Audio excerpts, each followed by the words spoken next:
बड़ी खबर है कि अयातुल्ला खामनेई के एक पोस्ट किया गया है। पोस्ट क्या लिखा है? इजराइल ने बहुत बड़ी गलती कर दी, इजराइल को अंजाम भुगतना होगा। पोस्ट में परमाणु मिसाइल जैसी तस्वीर है और ईरान ये गलती बर्दाश्त नहीं करेगा। तो इस वक्त की सबसे अहम और बड़ी जानकारी जिसमें एक पोस्ट किया गया है और ये पोस्ट सब कुछ बता रहा है, लेकिन सबसे खास है कि अयातुल्ला खामनेई का जो सोशल मीडिया है उसके जरिए, एक्स हैंडल है, उसके जरिए पोस्ट किया गया और साफ तौर पर वो बातें लिखी हैं जिसमें यह दिख रहा है कि आने वाले वक्त में ईरान के पैर पीछे नहीं हटने वाले।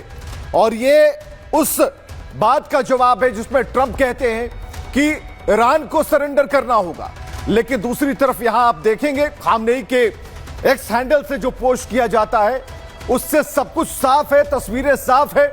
और इस बात को लेकर कि अमेरिका धमकी देते रहे, इजराइल ने बहुत बड़ी गलती की, यह लिखा हुआ।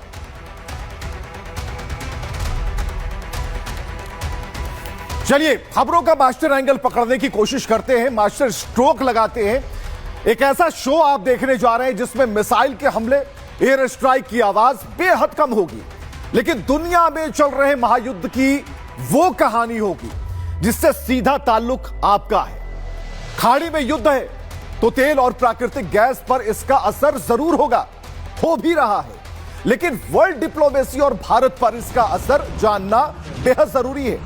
तो खाड़ी में चलते यूएस, इजराइल और ईरान की तनातनी की तस्वीरों से हम शुरुआत कर रहे हैं, लेकिन फिलहाल ये जो आप तस्वीर देख पा रहे हैं, एक साथ 6 खिड़कियां जिसमें सऊदी अरब, यूएई, कुवैत, अल फुदरजेरा, ईरान और ओमान की तस्वीरें हैं, जिसमें साफ तौर पर दिखता है कि हमले हो रहे हैं। लेकिन इसमें खास क्या है? इसमें खास यह है कि ये तेल रिफाइनरी, तेल डिपो, तेल के बैरल, उन सभी तेल के ठिकानों पर ईरान के हमले हो रहे हैं, ईरान की मिसाइल बॉम्बार्डिंग कर रहे हैं। इन हमलों को देखेंगे तो पता चलेगा कि अलग थलग पड़ चुका जो ईरान है अब एक साथ नभ, थल और जल में हमले कर रहा। जो सबसे बड़ी बात तो यह है कि ये सभी तस्वीरें ईरानी हमलों से चोट खाई हैं। तेल रिफाइनरी और डिपो हैं जो संकेत दे रही है कि ईरान तेल पर चोट पहुंचाकर पूरी दुनिया की अर्थव्यवस्था पर अब प्रहार करना चाहता है, इसलिए निशाने पर तेल है। चलिए, इस बीच अमेरिका ताल ठोक रहा है और कह रहा है कि किसी को भी घबराने की कोई जरूरत नहीं। स्ट्रेट ऑफ हॉर्मुज से गुजरने वाले किसी भी देश के जहाज को अमेरिकी नेवी स्कॉट करेगी। मतलब कि ये अमेरिका दुनिया को भरोसा दिलाना चाह रहा है। ईरानी आसमान पर कब्जे के साथ ईरानी पानी पर भी उसकी उतनी ही पकड़ है। लेकिन फिर सवाल यह है कि अमेरिका की कथनी और करनी का जो इतिहास रहा है, भरोसे की जो लकीर है यहां आकर जरा कमजोर हो जाती है। तो ऐसे नाजुक वक्त में रूस ने भारत के लिए पहले ही एक बड़ा ऑफर कर दिया। ऑफर यह कि भारत पर किसी भी तरह का तेल संकट नहीं आने देगा। मतलब यह कि रूस और भारत के साथ जो एक बॉन्डिंग, एक दोस्ती है, वो रूस तैयार है निभाने के लिए। अब आपने देखा कि कल ही भारत ने ईरान भवन जाकर खामनेई की मौत पर संवेदना जाहिर की। आज एस जयशंकर और ईरान के उप विदेश मंत्री की बीच बातचीत हुई और इसे कहते हैं संतुलन। बैलेंस जो डिप्लोमेसी होती है उसका एक बहुत बड़ा उदाहरण है जिसकी पूरी दुनिया कायल है।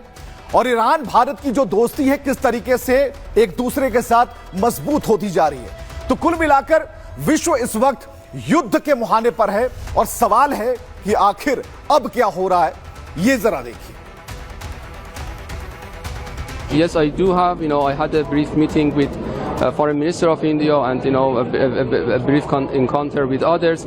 Here, what is important is that everybody is supporting the international law, and we hope that we are not cherry picking international law. Now, international law is under attack as well as Iran. Unfortunately, principles of international law has been attacked, and we have to stand together against these atrocities.